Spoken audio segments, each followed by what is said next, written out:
Silakan Bapak Ibu yang ingin ada pertanyaan atau ingin langsung bertanya, silakan untuk bisa bertanya atau menambahkan sesuatu ya. Jadi bentuknya kita lebih fleksibel begitu ya. Mari kita akan masuk di dalam doa. Ya Bapak Ibu ya. Mari kita masuk di dalam doa.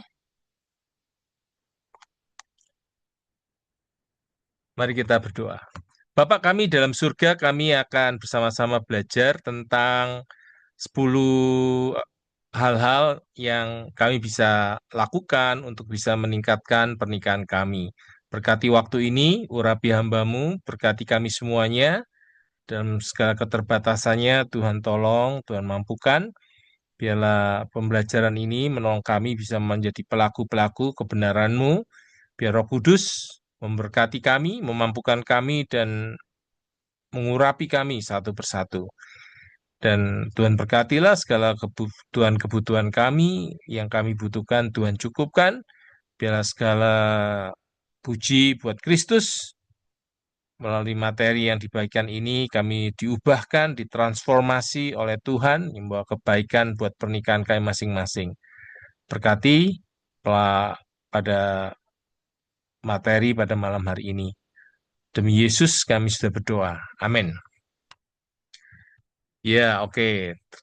Saya akan berbagi materi. Eh, Bapak Ibu, sekali lagi, kalau ada yang ingin bertanya, ingin membagikan sesuatu, ya, silakan untuk langsung saja bertanya atau eh, menyelah, begitu ya. Jadi kita sama-sama belajar. Eh, kita kita di sini sama-sama mau dibentuk oleh Tuhan ya. Ini buku yang sangat baik ya, 10 pilihan agar pernikahan menjadi lebih baik. Penulisnya Ron Welch ya dan istrinya ya Ron Welch. Beliau pernah belajar di Denver Seminari, bertemu istrinya di seminari itu ya dalam cerita yang saya dengarkan di YouTube ya begitu melihat jatuh cinta dan menikah dalam waktu yang singkat dan cepat gitu ya. Karena Ron Welch ini adalah seorang yang eh, controlling, seorang yang control ya. Ya, makanya dia buku sebelumnya itu dia menulis controlling husband karena dia begitu ingin segala sesuatu itu dikontrol ya. Dia yang kontrol, dia yang menentukan penuh kecemasan ya karena tidak mau kalau sesuatu itu tidak seperti yang dia tidak seperti yang diharapkan. Sampai istrinya pun dikontrol sedemikian rupa ya. Bapak Ibu yang dikasih oleh Tuhan, tentu itu sangat berat buat istrinya karena bayangkan Bapak Ibu ya, istri yang dikontrol, istrinya sampai protes ya. Dalam 1 tahun pertama itu seperti tinggal di burung di dalam sangkar, tidak boleh kemana-mana, tidak boleh apa itu punya kebebasan yang seperti sebelum menikah. Eh, nah Bapak Ibu yang dikasih oleh Tuhan, nah dalam kehidupan pernikahan Ron Wells itu dia bercerita ya sampai anaknya udah cukup remaja begitu, dia kadang-kadang masih mengontrol istrinya ya, menunjukkan kurang hormat kepada istrinya dan itu pun akhirnya ditiru anak laki-lakinya ya. Anak laki-lakinya itu ngatur ibunya. Mama begini ya, begini begini begini karena dia meniru Ron Wells ya. Nah, Bapak Ibu dalam Ron Wells ini adalah seorang konselor ya, seorang profesor. Nah, jadi tapi ya ada kesalahan-kesalahan yang dibuat. Jadi buku ini juga lahir dari kesalahan-kesalahan beliau dan juga hasil dari konseling beliau yang 30 tahun lebih ya. 30 tahun menikah lebih sebagai profesor ya, mengajar. Jadi ketika saya pun belajar seperti materi-materi seperti ini, saya pun juga melihat kesalahan saya di sana sini juga. Jadi artinya saya pun juga dalam proses untuk menjadi lebih baik ya, sama-sama kita belajar. Eh, Nah, ini saya ambil semua dari bukunya beliau ya. Saya ambil dengan deep L ya untuk menerjemahkan. Nah, Bapak Ibu yang dikasih oleh Tuhan, hidup ini adalah tentang pilihan ya. Dan ternyata tidak hanya hidup saja, tetapi termasuk di dalam pernikahan adalah tentang pilihan ya. Artinya apa? Artinya dalam hidup ini kita bisa memilih ya, seperti ada janji pernikahan ya.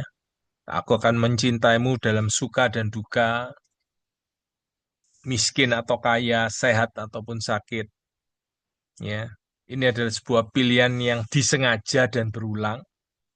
Ya, ini bukan pilihan sekali seumur hidup ya. Ada orang yang mengatakan ketika ditanya, kapan terakhir kamu mengucapkan aku cinta padamu pada pasanganmu? Seorang suami menjawab, ya pada waktu di janji pernikahan itu, ya kan, satu kali saja. Setelah itu tidak pernah lagi diucapkan. Ini sebuah contoh ya, Bapak Ibu. Maksudnya dia ya kalau sudah satu kali ngomong, satu kali bicara, ya itu belum berubah ya. Nah, tapi kan itu perlu ada wanita perlu mendengarkan ya, kabar baik bahwa suaminya mengasihi dia ya. Jadi perlu diucapkan secara kreatif dan terus-menerus. Nah, Bapak Ibu, saya mengingat ini ada kisah ya, eh, ada kisah seorang dosen yang istrinya sakit ya, sakit bersifat eh, di bagian otak begitu ya, Bapak Ibu ya, Alzheimer begitu ya, tidak mudah sekali. Dan dia sharing kepada saya, mengucapkan janji nikah bahwa saya mengasihi engkau dalam sehat maupun sakit ya. Waktu di dalam pernikahan itu begitu mudah ya. Waktu menjalani pernikahan ketika istri sehat, begitu nyaman, enak. Tapi ketika pasangan itu mengalami sakit Alzheimer yang kondisi tubuh kemampuan berpikir makin menurun ya.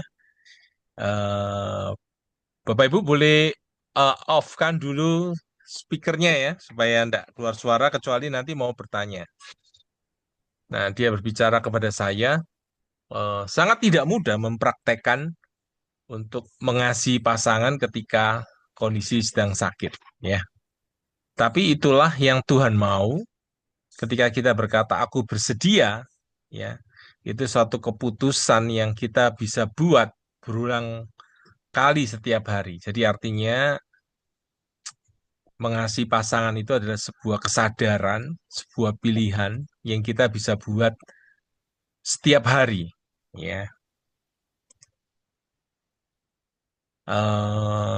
Nah, contohnya adalah ketika menghadapi konflik ya, karena hidup ini pasti berbeda-beda ya, cara suami istri untuk menginginkan sesuatu itu berbeda-beda ya.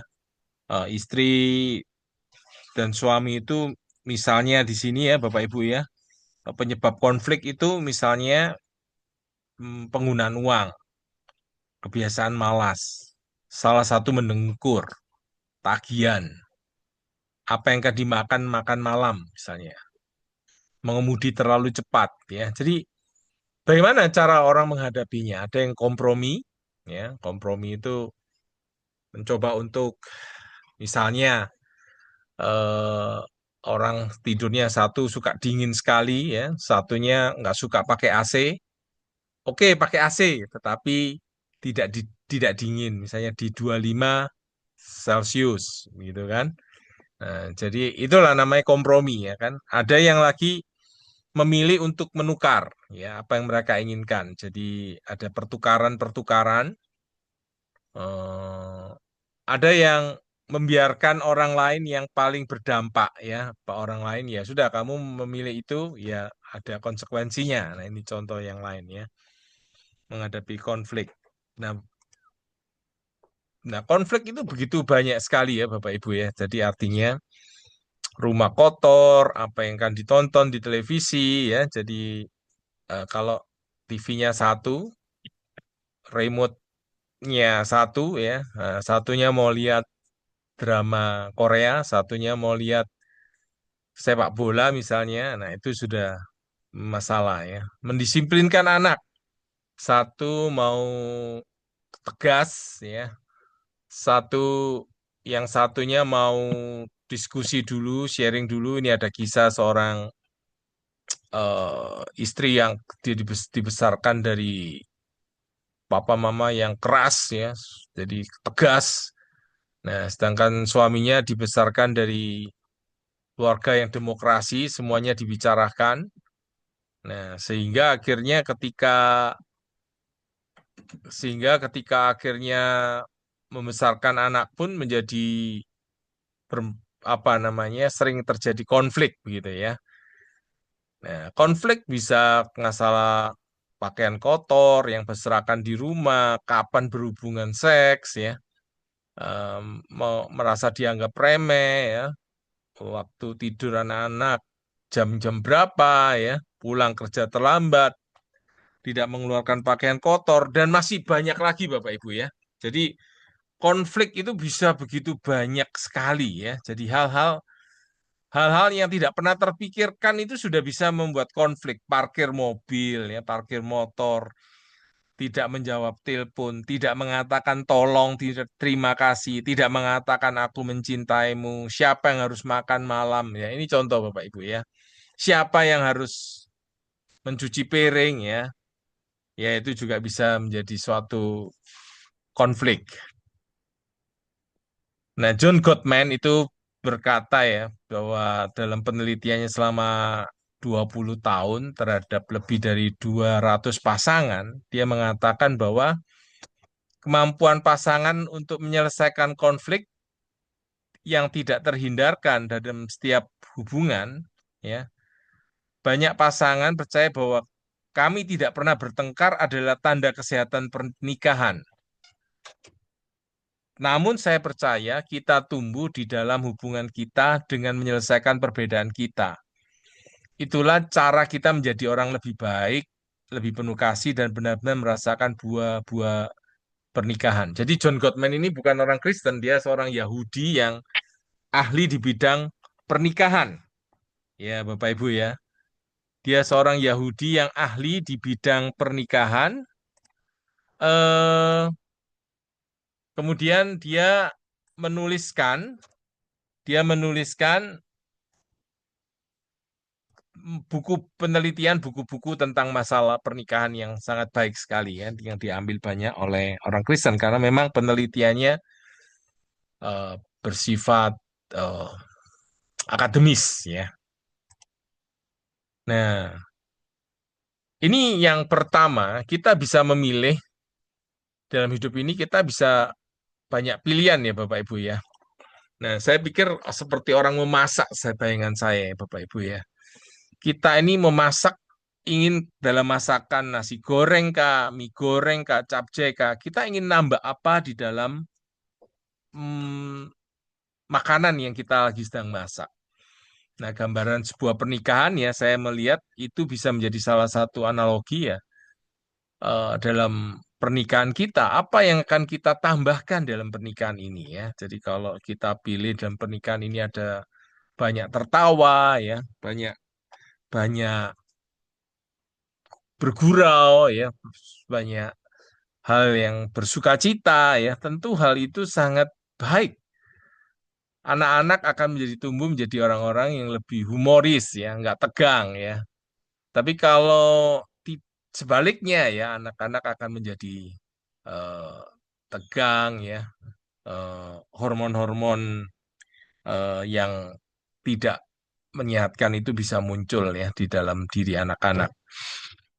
Nah, itu menghalangi perkembangannya. Nah, jadi yang pertama kita bisa memilih, saya memilih untuk percaya. Ya. Ada pengharapan. Pengharapan ini sangat penting ya. Artinya punya pengharapan terhadap pasangan yang bisa untuk berubah. Ya. Saya percaya pasangan saya ini bisa berubah. Ya, jadi ketika kita memilih percaya ya bahwa pasangan kita bisa berubah, maka kita akan bersikap berbeda kalau daripada kita tidak memilih pasangan ini tidak pernah akan berubah begitu ya. Nah, eh, jadi pasangan yang memilih percaya kepada pasangannya, tentu dalam menghadapi persoalan pernikahan membuat ada pengharapan karena pasangan itu percaya kepada pasangannya bahwa pasangannya bisa berubah ya. Jadi mari berhenti melakukan hal-hal yang tidak berhasil ya, memulai melakukan hal-hal yang baru yang memang bisa berhasil ya. Jadi langkah-langkah kecilnya ya, ingat hal-hal yang indah mengapa jatuh cinta kepada pasangan misalnya ya. Lalu buat keberhasilan keberhasilan kecil. Jadi dalam pernikahan itu kita coba untuk dialog ya, dialog sehingga ada perubahan-perubahan yang bisa dilakukan ya, sehingga ada keberhasilan-keberhasilan kecil sehingga nanti memang pernikahan itu menjadi lebih baik ya. Artinya tentunya ada yang mengatakan ya seorang gentleman itu adalah seorang yang menuntut dirinya sendiri. Seorang yang jiwanya kecil itu selalu menuntut orang lain. Nah, jadi kalau kita menjadi gentleman, seorang yang agung jiwanya, seorang yang besar jiwanya, kita bisa menuntut diri sendiri ya untuk berubah ya. Tuntut diri sendiri untuk menerapkan kebenaran-kebenaran yang kita pahami ya, Bapak Ibu ya. Karena kita rindu Bapak Ibu orang itu menikah, ada yang menikah di dalam kondisi menderita dalam pernikahannya, ada yang dalam kondisi menikah udah saya apa namanya? Saya bercerai ya. Tentu dampaknya sangat besar sekali ya, khususnya kalau yang sudah punya anak-anak ya. Coba bisa dibayangkan Bapak Ibu ya, kalau hamba Tuhan bercerai misalnya saya bercerai misalnya, maka pelayanan keluarga ini orang tidak akan percaya begitu ya, tidak akan ikut. Tetapi kalau terus mempertahankan pernikahan ya, memperbaiki, memperjuangkannya, berinvestasi ya, sehingga pernikahan yang dari kurang baik menjadi baik, yang baik menjadi semakin berkualitas ya, semakin sehat, semakin kuat. Nah, tentu Tuhan dipermuliakan Bapak Ibu ya. Dan itu yang Tuhan memang mau ya. Kita boleh menikmati pernikahan yang memang Tuhan yang membuat pernikahan ini ya. Bukan iblis yang membuat pernikahan ini, juga bukan manusia. Jadi ide pernikahan ini adalah Tuhan yang membuatnya. Sehingga Tuhan ingin pernikahan ini ya seperti gambaran Kristus mengasihi jemaatnya. Jemaat menghormati dan mentaati Kristus ya. Jadi alangkah indahnya Bapak Ibu kalau ada hubungan yang indah ya, suami mengasihi istri, istri menghormati suami ya, lalu anak-anak melihat satu pola tarian yang indah begitu ya. Tarian yang kalau itu ada di gereja kita ya, suami istri saling mencintai. Nah, anak-anak melihat tarian cinta itu ya, dansa cinta kasih, tentu itu memberikan energizing ya, satu lingkaran pola lingkaran atau siklus yang menyehatkan ya. Satu siklus circle ya. Jadi ketika suami mengasihi istri, lalu akhirnya istri menghormati suami. Lalu suami merasa dikasihi, dia merasa dapat energi yang besar, lalu dia mengasihi istrinya. Istri dia dikasihi, dia menghormati suaminya. Jadi saling memberikan energi. Tapi sebaliknya, ya, dari lingkaran yang baik ini, orang bisa masuk kepada lingkaran yang karena ada apa misalnya ada pelanggaran, ya tadi itu konflik-konflik yang banyak tadi itu macam-macam bisa konflik ya. Mungkin ada hal yang besar terjadi, misalnya perselingkuhan atau penggunaan dana investasi yang keliru, lalu hilang uang begitu banyak. Nah, orang bisa masuk kepada satu kondisi yang seperti air terjun Niagara begitu ya. Jadi kalau Bapak Ibu lihat air terjun itu ke bawah di Niagara itu kan sangat besar sekali. Nah, tapi sebelum turun terjun ke bawah itu di atasnya itu seperti sungai yang tenang ya. Semakin jauh ke sana tenang sekali. Orang bisa berenang, bermain-main. Tapi begitu masuk masa berapa jarak berapa terhadap turunan air terjun itu menjadi kuat sekali orang sudah tidak mampu lagi untuk bisa menarik tarikannya. Tapi selama masih jauh dari air terjunnya, jadi masih sungai, masih jauh beberapa tempat di cukup jauh, itu tenang, orang bisa berenang ya. Nah, Bapak Ibu, ketika kita ini di dalam kondisi baik, kita masih bisa rasional kita berjalan begitu ya. Suami istri bisa bicara, dialog. Tapi ketika masuk disentuh bagian-bagian titik lemah masing-masing, ya, maka itu menjadi satu siklus yang tiba-tiba seperti air terjun itu sudah tidak mampu lagi orang mengubah ya, tidak mampu lagi dia akal sehatnya muncul ya. Jadi yang ada tiba-tiba kata-katanya kotor, melukai, saling menghancurkan ya. Nah, ini yang bahaya Bapak Ibu ya. Seperti tarikan air terjun itu sudah orang sudah tidak mampu lagi. Nah, atau kalau dikatakan dari siklus yang sehat ya, saling mencintai, menghormati tadi, menjadi satu siklus yang berubah ya, tidak mengasihi, suami tidak mengasihi istri, istri tidak menghormati suami. Semakin tidak dihormati, suami makin tidak mengasihi. Jadi ya, istri tidak dikasih, semakin istri tidak menghormati. Jadi masuk kepada lingkaran setan yang menghancurkan ya. Kalau yang satunya itu tarian kasih itu siklus kasih dan hormat itu energizing ya, memberikan energi yang menguatkan. Nah, yang satu ini merampas energi, menghancurkan ya.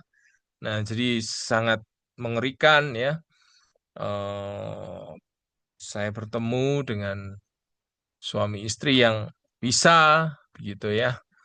Mulai dari pisah ranjang ya, ada yang lalu pisah tempat, tidak bersama-sama lagi ya Bapak Ibu.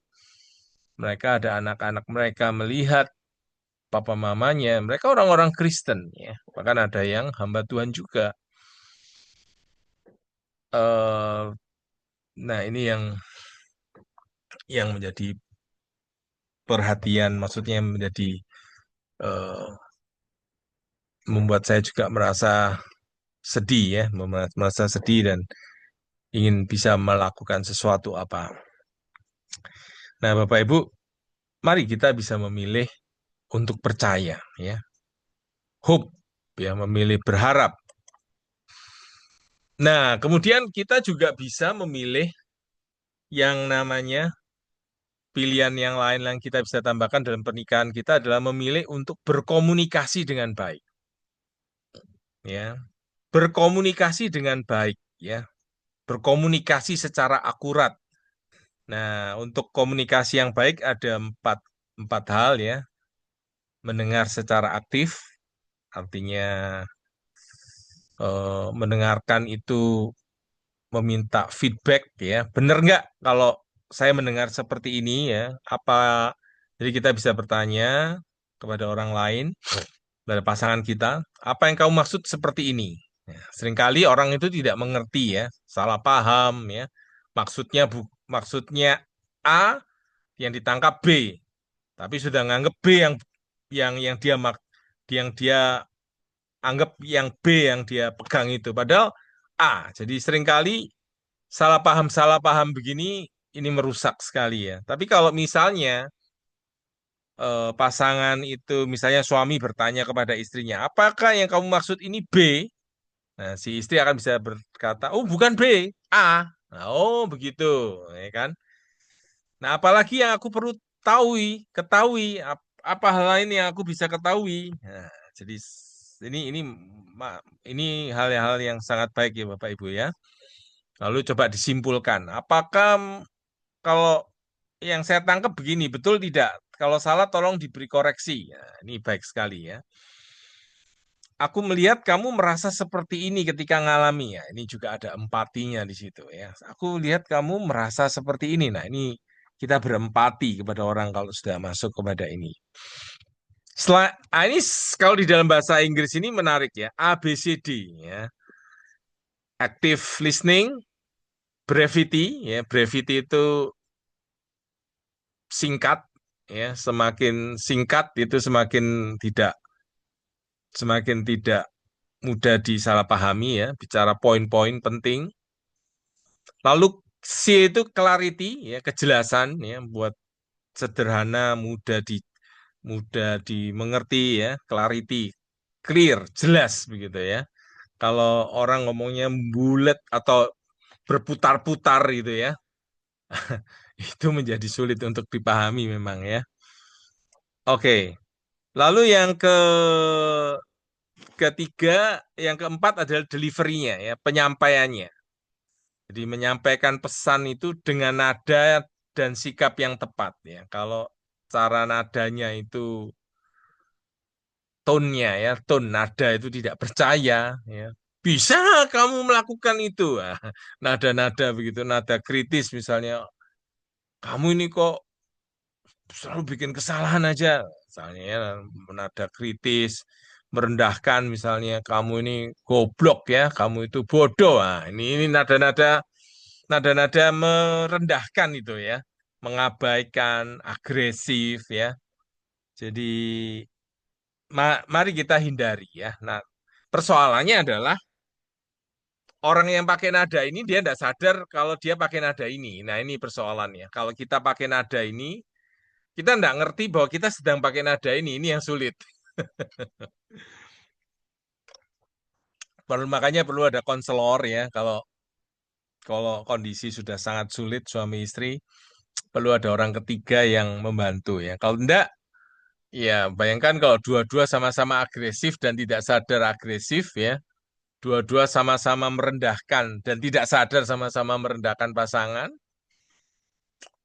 Nah, ini kan akhirnya ya kita masuk kepada satu lingkaran siklus yang merusak, bukan membangun ya. Nah, kita perlu menyadari itu. Nah, lalu kemudian tetap memilih berkomunikasi dengan komunikasi yang positif. Kalau tadi yang benar ya, sekarang yang positif. Kalau yang positif ini apa? Nah, ini John Gottman ini membuat penelitian terhadap ribuan pasangan ya sepanjang karirnya.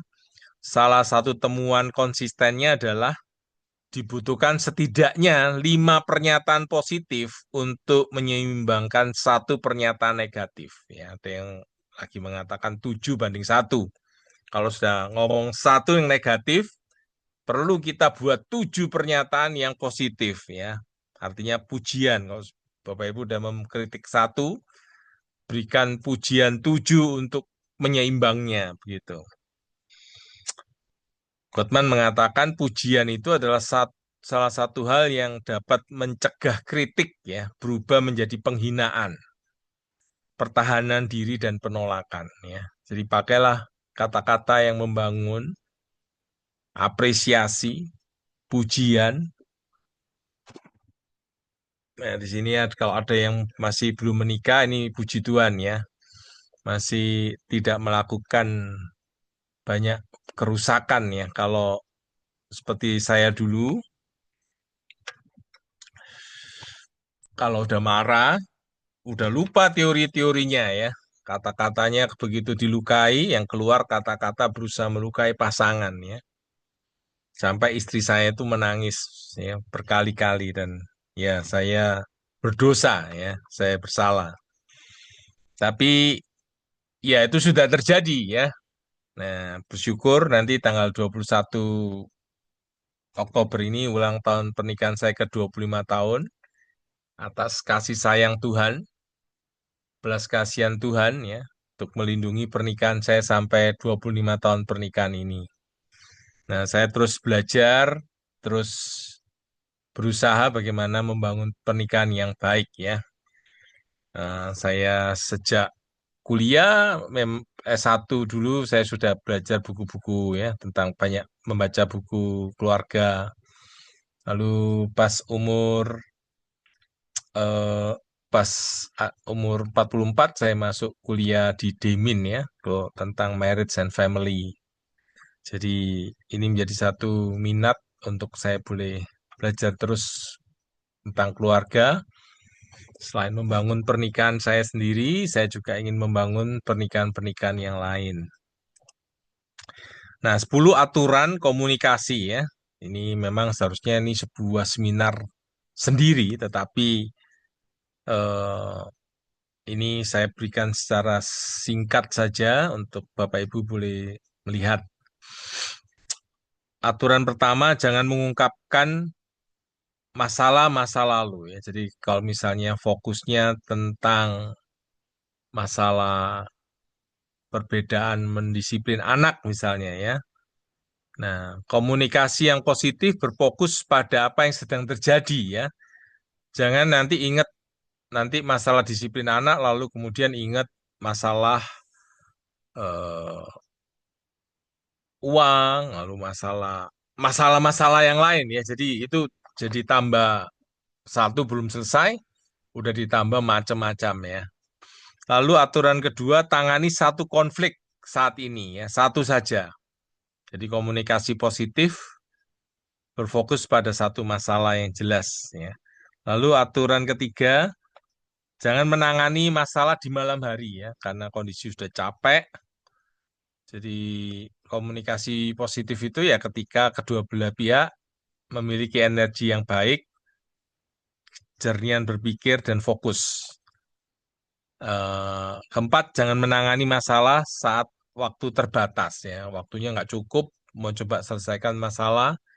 Nah, coba apa itu namanya istirahat dulu ya, istilahnya istirahat dulu, break dulu, cari waktu yang tepat. Kelima, katakan kebenaran ya, menyembunyikan hal-hal tidak membantu. Jadi komunikasi yang positif itu otentik, jujur, benar, dan transparan.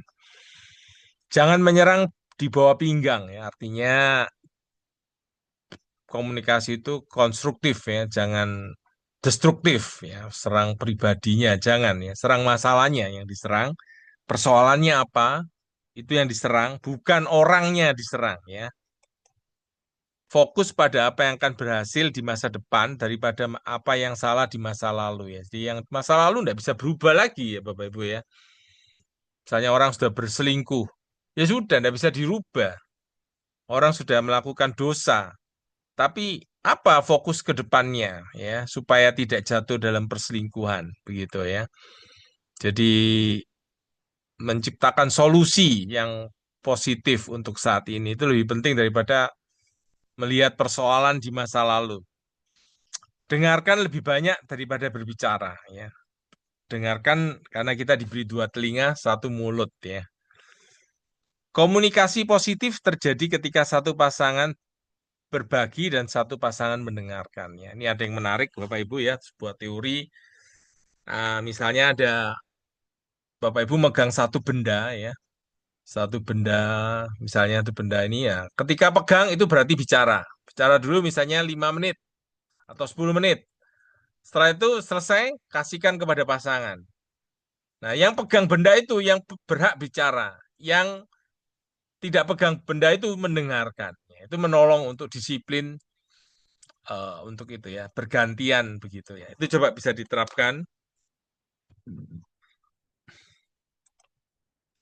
Aturan ke gunakan poin-poin ya, apa itu poin-poin, hindari pernyataan yang merusak dan menyakiti. Ya.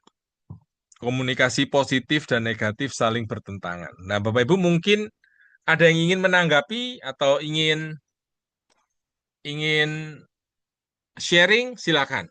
Saya beri kesempatan.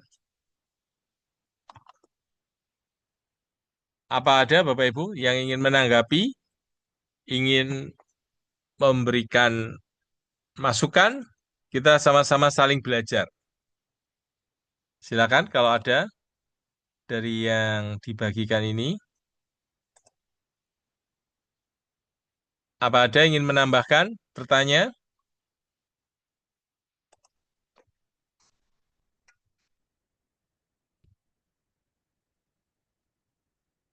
Atau ingin bercerita juga boleh. Ingin menanggapi juga boleh.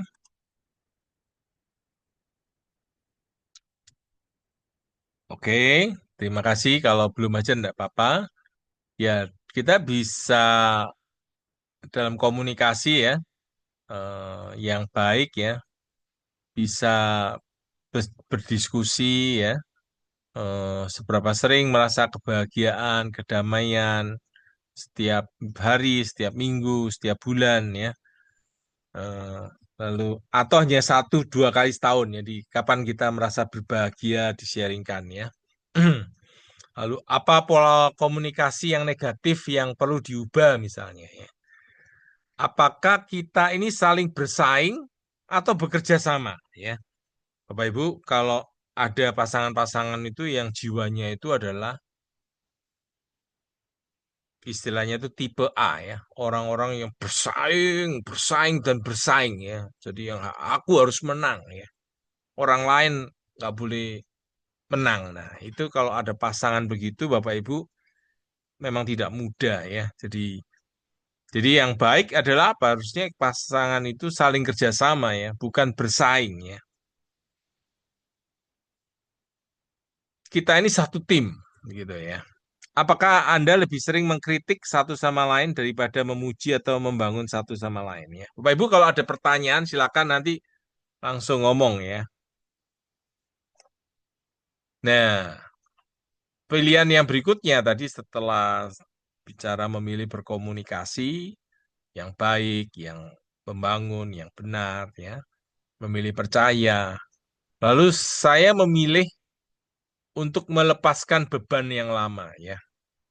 Nah, jadi setiap orang itu ada beban-beban yang lama dalam kehidupan ya. Seperti saya contohnya dulu kurang perhatian ya. Akhirnya menjadi pribadi yang kurang percaya diri, kurang penghargaan diri. Nah, itu beban-beban Bapak Ibu ya. Beban-beban yang bisa terpengaruh sampai sekarang ya. Kalau ditolak orang itu rasanya itu menjadi tombol yang kalau saya ditekan tombol itu ya saya menjadi kacau emosinya ya. Nah, seperti itu. Nah, bayangkan pernikahan suami istri itu masih membawa beban-beban itu, itu seringkali timbul, seringkali konflik ini karena beban-beban lama ini masih dibawa ya. Contoh yang lain ya, misalnya eh, istri saya sharing kan misalnya tentang dulu pernah dipukul oleh ayahnya itu ya.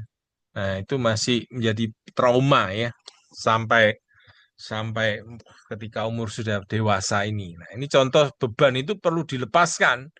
Kalau tidak nanti akan memperlakukan hal-hal yang tidak baik kepada anak-anak ya. Karena pernah dilukai, orang yang terluka itu akan melukai orang lain, Bapak Ibu ya. Bapak Ibu kalau memiliki pasangan yang banyak melukai, mungkin waktu masa kecilnya sangat dilukai ya. Tapi kalau dia disembuhkan, menjadi pribadi yang menyembuhkan orang lain.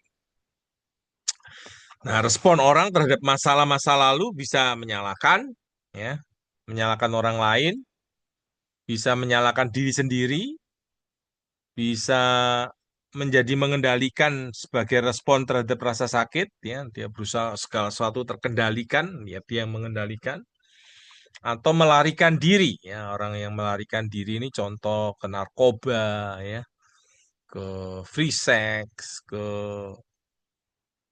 macam-macam yang lain, ya, melarikan dari rasa sakitnya.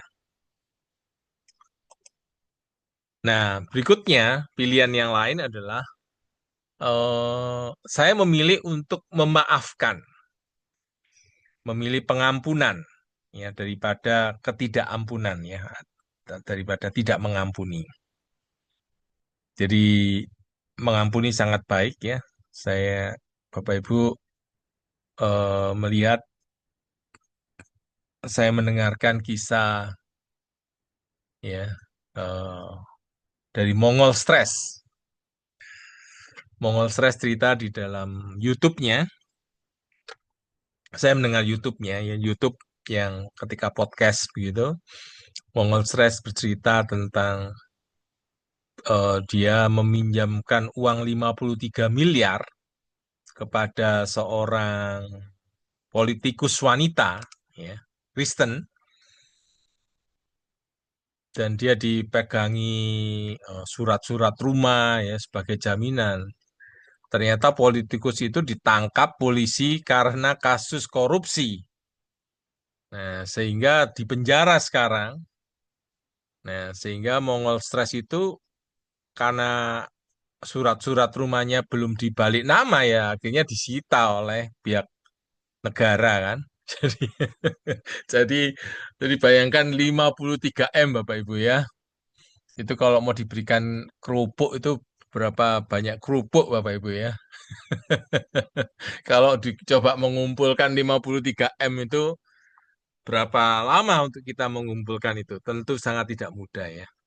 Nah, Mongol Stres itu cerita, ya, dia itu menangis-menangis begitu, ya.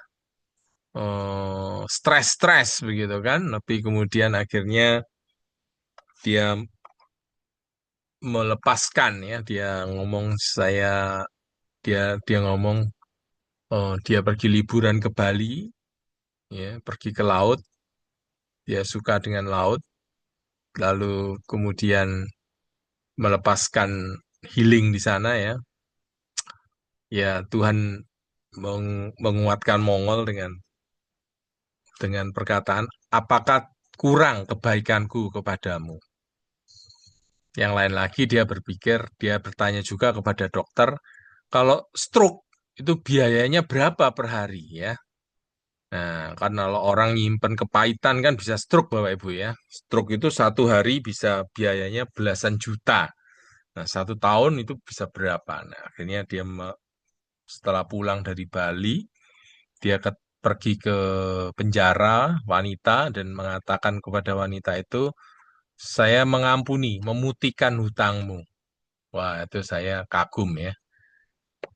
Saya kagum, ya, melepaskan 53 M putih, ya, memutihkan, sudah tidak lagi, orang itu tidak lagi ada hutangnya sama Mongol.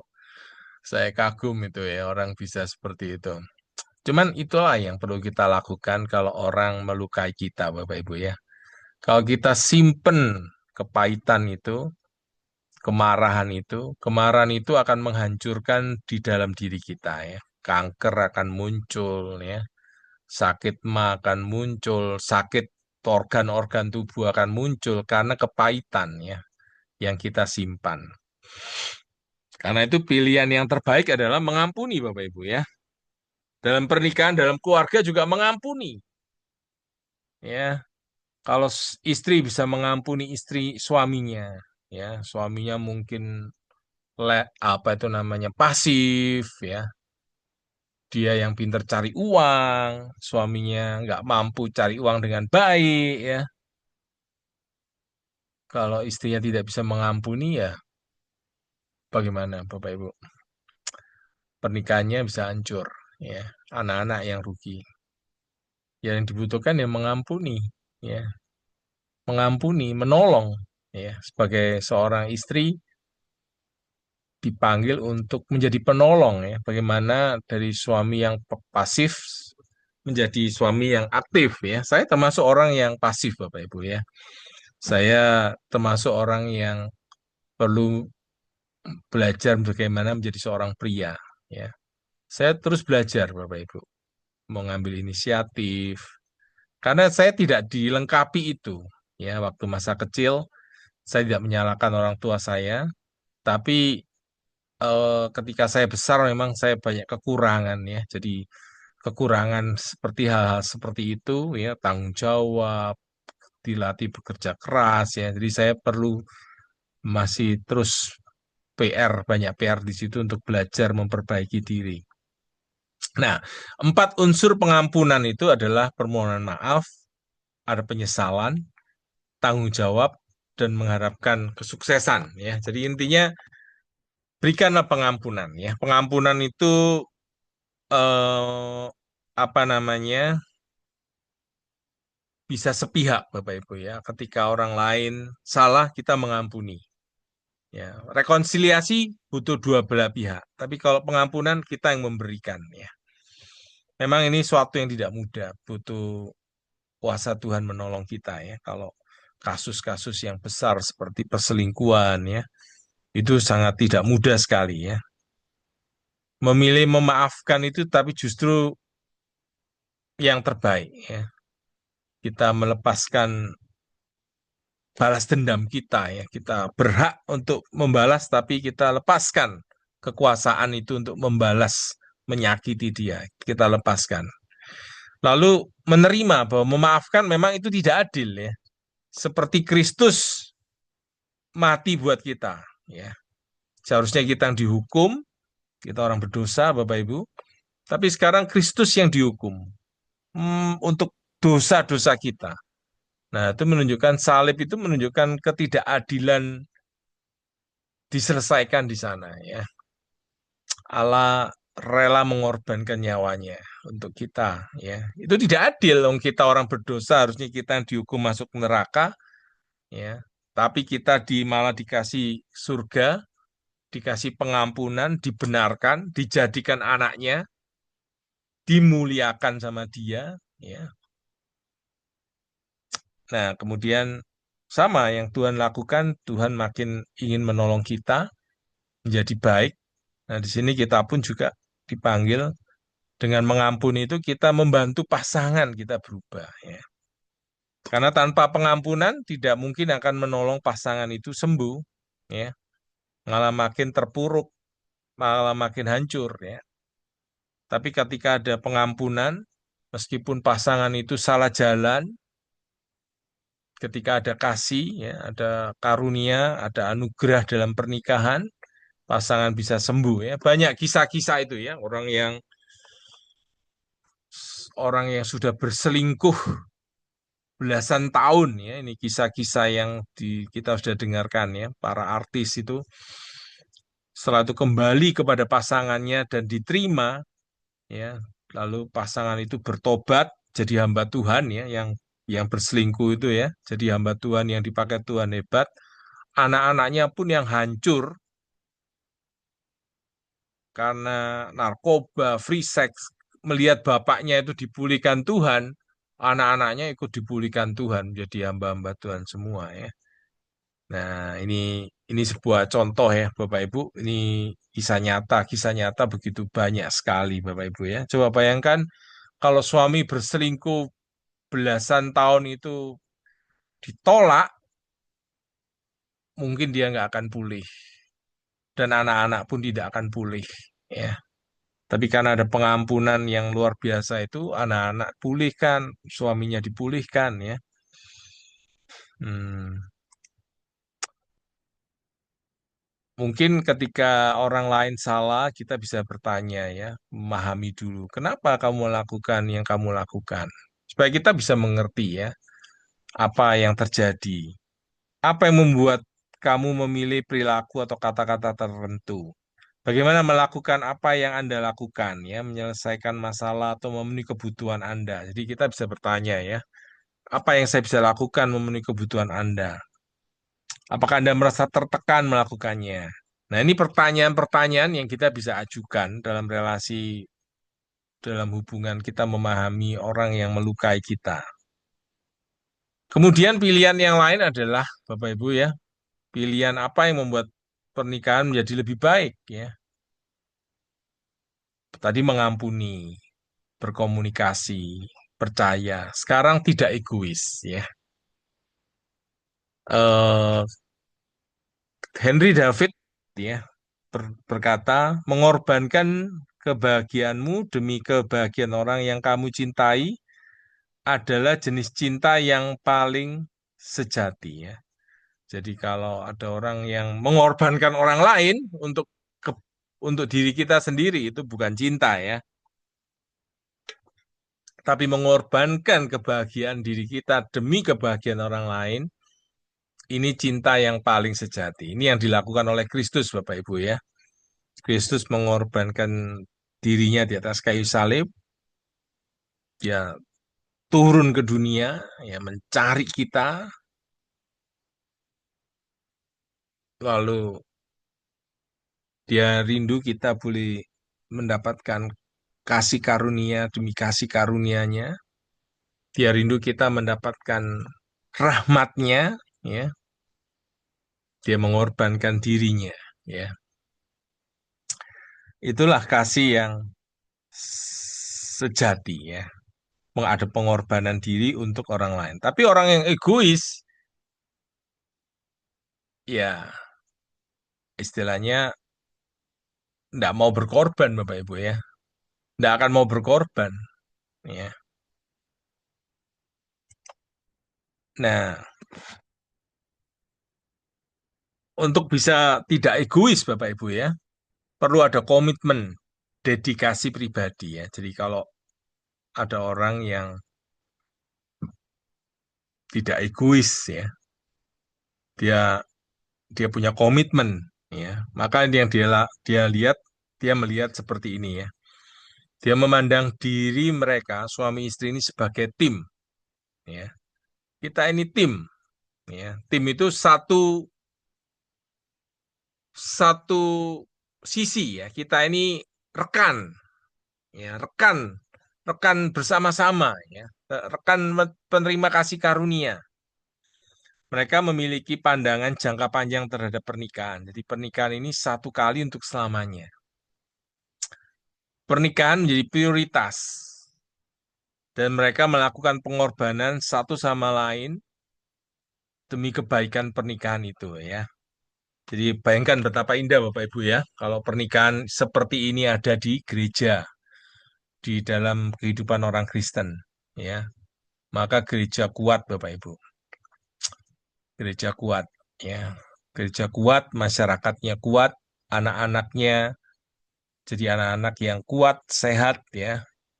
Saya kok percaya ya Bapak Ibu ya, kalau suami istrinya sehat ya, orang tuanya sehat, anak-anak bertumbuh dengan sehat Bapak Ibu. Ya, mereka tidak akan terluka, tidak akan menjadi anak-anak yang gagal ya. Mereka akan menjadi anak-anak yang mengembangkan potensinya sebaik yang mereka mampu ya. Jadi mereka bisa mencapai prestasi-prestasi sesuai bakat yang Tuhan titipkan ya.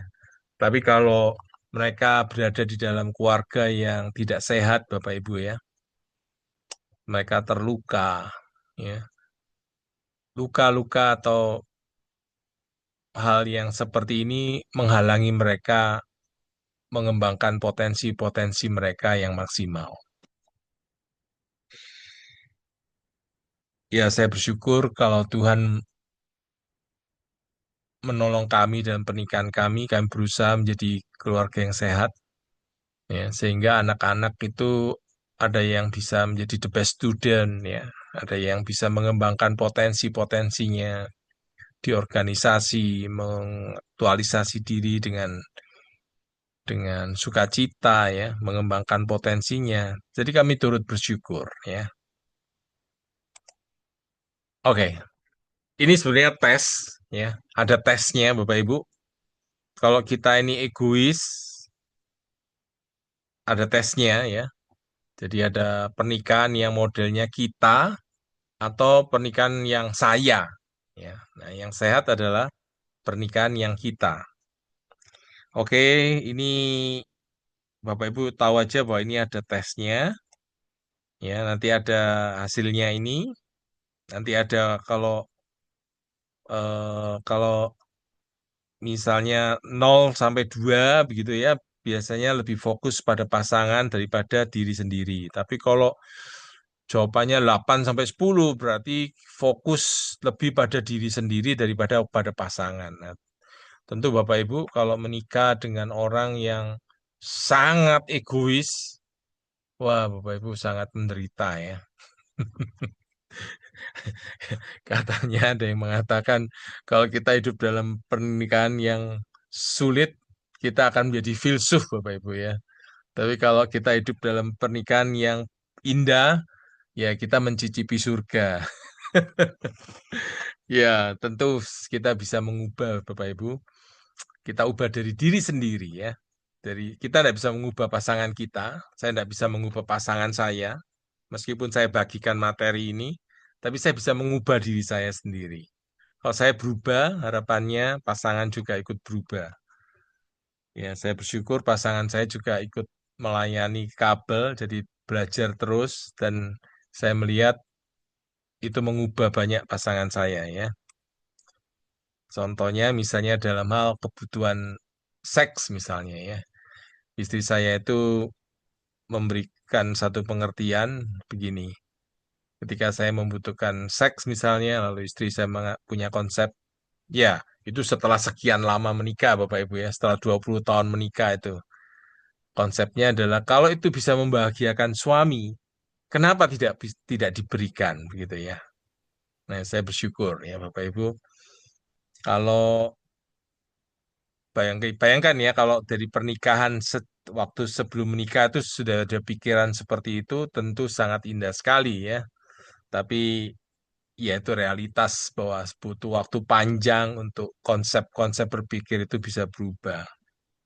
Makanya kalau Bapak Ibu bertemu dengan pasangan yang tidak muda, ya itu memang butuh proses ya, butuh pikul salib ya, sangkal diri, tetap mengikut Tuhan apapun sulitnya. Pernikahan, ada orang yang menganggap apakah pernikahan kita ini sebuah kontrak atau perjanjian yang suci. Nah, ada orang kalau menganggap itu kontrak, ya sikapnya akan beda kalau dia menganggap ini adalah holy commitment, ya komitmen yang kudus. Orang yang menganggap ini perjanjian yang suci, dia akan melihat kepentingan orang lain. Dia akan membuat janji yang tanpa syarat apa-apa, yang didasarkan cinta yang teguh, yang memandang komitmen sebagai permanen, ya, ada pengampunan. Berbeda dengan hubungan yang bersifat kontrak, ya. Pernikahan yang suci, yang menganggap pernikahan itu perjanjian yang suci, ya, komitmen yang di hadapan Tuhan, ya. Dia akan fokus kepada orang lain dan tidak bersifat tidak egois.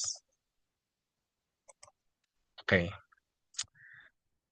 Jadi ada dua model memang pernikahan ya, ada pernikahan yang fokus aku atau fokusnya kita, Bapak Ibu ya. Kalau kita itu nanti akan pasangan saling memenuhi kebutuhannya sebelum memenuhi kebutuhannya sendiri ya. Jadi kalau fokusnya pernikahan ini pernikahan aku ya, aku yang dicukupkan. Nah, jadi ini akan terjadi satu persaingan terus-menerus untuk kebutuhanku yang dicukupkan ya. Tapi kalau pernikahan ini adalah kita, maka saling memenuhi kebutuhan. Sebetulnya kan indah sekali Bapak Ibu ya. Kita memberikan dulu kebutuhan pasangan kita, lalu kemudian pasangan memberikan kebutuhan kepada kita. Itu akan beda kalau orang mengatakan aku dulu, ya, selalu berkata aku dulu, ya. Nah, kadang-kadang persoalan orang egois tidak tahu kalau dirinya egois, Bapak Ibu, ya. Makanya kita butuh pertobatan selalu. Kalau kita egois, misalnya kita bertobat di hadapan Tuhan untuk kita berubah, ya. Oke, yang memilih berikutnya adalah memilih menantang kebenaran-kebenaran yang tak terucap ya. Unspoken belief. Jadi itu sebenarnya konsep-konsep yang salah tapi dianggap benar ya. Contohnya misalnya mengatakan, pasangan sudah tidak akan pernah berubah. Nah, apakah begitu? Ya. Tapi itu yang dipercayai ya. Tapi disimpan saja. Nah, ini persoalannya. Misalnya dia berubah setelah kita punya anak. Pasangan selalu menganggap anak lebih penting daripada aku. Nah, misalnya ada yang begitu ya. Ini kepercayaan-kepercayaan yang sudah dipercayai oleh oleh suami atau istri ya. Dia lebih peduli pada pekerjaannya daripada aku. Dia lebih mendengarkan ibunya daripada mendengarkan aku. Dia hanya malas, pasif, dan seterusnya. Tidak peduli apa yang aku lakukan, dia tidak pernah benar-benar mencintaiku. Aku tidak peduli apa yang dia katakan. Aku mengenal suamiku. Dia akan selalu menjadi seorang pengkhianat. Nah, Bapak Ibu bayangkan ya, kalau sudah ada kepercayaan-kepercayaan begitu, ini percayaan yang merusak banget ya Bapak Ibu ya. Ya, apalagi nganggap suamiku itu pecundang ya, pasanganku itu pecundang, orang yang kalah gitu. Dan seterusnya Bapak Ibu ya. Nah, ini yang kita perlu menemukannya dan menggantikan Bapak Ibu kebenaran-kebenaran yang salah ini ya. Lucu memang ya, kebenaran yang salah ini juga bukan kebenaran ya. Anggapan-anggapan yang keliru yang betul ya. Nah, ini yang harus diganti Bapak Ibu. Karena tanpa ini diganti dalam pikiran kita ya, maka iblis akan bisa merusak mood kita ya melalui konsep-konsep pikir yang salah, dia bisa masukkan pikiran-pikiran yang salah dalam pernikahan kita. Makanya kita memilih menantang. Benar nggak sih yang aku pikirkan ini? Benar nggak sih suamiku pasti tidak berubah? Nah, itu ada kisah yang belasan tahun itu yang ditinggal berselingkuh Bapak Ibu. Didoakan sama istrinya Bapak Ibu ya. Didoakan suaminya pulang, bertobat, dan diterima Bapak Ibu. Dan pernikahan mereka dipulihkan. Jadi artinya Bapak Ibu, kalau si istri coba kalau ngomong, wah suamiku gak mungkin berubah itu. Wah, akhirnya ya sudah. Nggak, nggak akan ada satu pemulihan karena yang dipercaya itu ya suamiku nggak akan mungkin berubah. Ya,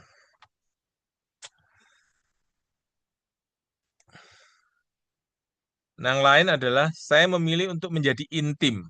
Ya, jadi artinya saling mengenal. Artinya sangat indah sekali kalau kita ini bisa dikenal ya Bu ya, Bapak Ibu ya. Kelemahan-kelemahan kita dikenal, kekurangan-kekurangan kita dikenal dan diterima. Ya, itu makanya sangat menyembuhkan kalau kita bisa mengakui dosa-dosa kita, mengakui kelemahan-kelemahan kita, mengakui kerapuan kita ya. Sukses untuk vulnerable ya. Sukses menjadi orang yang bisa kita jadi apa adanya ya. Ketika kita vulnerable, kita rapuh menunjukkan ini loh, aku ini rapuh ya. Ada seseorang yang ketika dia berselingkuh ya, dia ngomong sama pasangannya, aku ini lagi sakit, tolongin aku. Puji Tuhan pasangannya menolong Bapak Ibu ya. Si suami yang berselingkuh itu bertobat dan menjadi suami yang hebat sekarang ya, menjadi pembicara, menjadi memulihkan pernikahan-pernikahan yang lain ya. Nah, dikenal ini bersifat dua arah ya. Tidak hanya diriku dikenal, tapi juga pasanganku juga bisa dikenal ya. Karena itu dibutuhkan waktu berpacaran, Bapak Ibu ya. Ada waktu bersama-sama. Ini pilihan yang lain lagi adalah saya memilih untuk tidak menganggapmu sepele ya. Take it for granted. Nah, ini Bapak Ibu ya. Jadi, apakah Bapak Ibu tidak take it for granted untuk pasangan kita? Nah, tahu dari mana? Nah, take it for granted itu misalnya menganggap pasangan kita sebagai hal yang sepele ya, yang nggak penting. Tidak memberikan pengakuan yang pantas kepada mereka ya. Acuh tak acuh ya. Tidak menyadari nilai orang tersebut ya. Biasanya orang itu kalau orang meninggal baru ditangisi Bapak Ibu ya, dipuji-puji. Tapi kalau masih ada pasangan, dikritik terus Bapak Ibu. Itu gambaran kita manusia ini ya. Jadi kalau ada tidak dihargai, tapi ketika sudah meninggal baru diapresiasi ya. Kenapa tidak diapresiasi waktu masih hidup ya? Jadi seperti itu ya. 5 cara menganggap remeh pasangan ya. Contoh adalah misalnya mengharapkan pasangan itu penuh kasih, baik hati, melakukan hal-hal yang baik, itu wajar, tidak salah. Tetapi jika sudah menganggap itu begitu biasa, ya, sehingga tidak lagi mengucapkan terima kasih kepada pasangan kita atas hal-hal tersebut, tidak menghargai nilainya, itu yang salah akhirnya, ya. Jadi pasangan udah melakukan apapun, udah memasak, udah mencuci piring, udah membersihkan rumah, ya, ya. Tapi tidak ada ucapan terima kasih. Nah, ini contoh ya Bapak Ibu ya. Karena udah menganggap sepantasnya, ya. Nah, ini bahaya banget. Tidak peduli seberapa sering pasangan Anda melakukan tindakan kebaikan, selalu perhatikanlah, selalu hargailah, dan selalu ucapkan terima kasih kepada pasangan Anda atas tindakan tersebut ya. Jadi ucapan terima kasih itu perlu Bapak Ibu ya. Kalau salah minta maaf, tolong ya. Kata-kata 3 kata-kata itu powerful ya. Terima kasih, minta maaf, tolong ya. Yang lain lagi adalah keputusan. Ketika mengambil keputusan tidak melibatkan pasangan. Ini saya sering kali salah di sini Bapak Ibu. Saya harus bertobat ini ya. Lalu dulu waktu sebelum nikah banyak berbuat baik sama pasangan. Tapi sesudah nikah berhenti bersikap baik ya. Ya, contoh kan bukakan pintu ya kan waktu sebelum nikah itu kan pintu mobil dibukakan ya kan dilayani. Kemudian sudah nikah sudah enggak lagi. Oke, oke. Lalu yang lain lagi kekurangan romantisme ya. Romantisme itu kan memang membutuhkan banyak usaha ya. Dulu waktu sebelum nikah kan kita berikan banyak waktu bersama-sama. Ya, sebetulnya romantisme tidak memerlukan tindakan-tindakan yang besar-besar ya. Justru memikirkan pasangan saja ya, memikirkan ya, melakukan sesuatu untuk pernikahan. Nah, itu sebenarnya romantisme ya, memikirkan pasangan, eh, melakukan hal-hal yang membuat pasangan tahu kita memikirkan mereka ya, peduli ya, baik secara ada sisi seksualnya ya, ya itu romantisme. Karena sebagian pasangan pernikahan yang didampingi ya oleh Bapak Ron ini ya ingin merasa diperhatikan, diinginkan dan dihargai. Kemudian yang lain lagi adalah kita take it for granted ketika kita tidak memberikan waktu buat pasangan kita ya. Pernikahan tidak menjadi prioritas. Karena itu saudara-saudara perlu ada momen jadwal bersama-sama ya. Ada waktu kencan, periksa kondisi kita. Kira-kira pernikahan kita ini ada di posisi apa ya. Lalu kencan itu bisa berjalan-jalan saat matahari terbenam, bersepeda, makan malam bersama, berbelanja, duduk bersama dengan tenang di teras rumah. Jadi bisa hal-hal yang sederhana ya. Pilihan untuk tidak menganggap satu sama lain sebagai hal yang sudah pasti adalah tentang mencegah kerusakan dalam hubungan Anda. Sama seperti kebun yang sehat, pernikahan juga perlu dirawat dan dijaga ya. Jadi artinya investasi kita sebesar apa ya untuk menjaga pernikahan ini ya. Ada orang lebih investasi masalah uang karier, tapi pernikahannya tidak diinvestasikan. Jadi tidak tidak seimbang ya. Tuhan kasih pernikahan ini adalah hadiah dari Tuhan buat kita. Tapi pernikahan yang amazing, yang luar biasa adalah hadiah kita untuk Tuhan, ya Bapak Ibu. Oke, yang lain lagi adalah saya memilih untuk percaya, ya, trust. Percaya itu dibutuhkan ada kejujuran, integritas, kepercayaan, keandalan, dan keterbukaan. Ya, yang lain adalah saya memilih untuk mencintaimu selamanya. Jadi tentu Bapak Ibu bisa masih memilih yang lain-lainnya untuk ditambahkan dalam pernikahan kita masing-masing, ya. Sehingga kalau sebuah masakan itu ada masakan yang enak yang bisa dinikmati oleh anak cucu kita. Jadi kita mewariskan pernikahan yang utuh buat anak dan cucu kita, ya.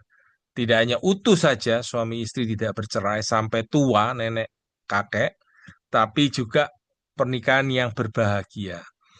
Ada kasih di dalamnya, ada hormat, ada keindahan, ya, ada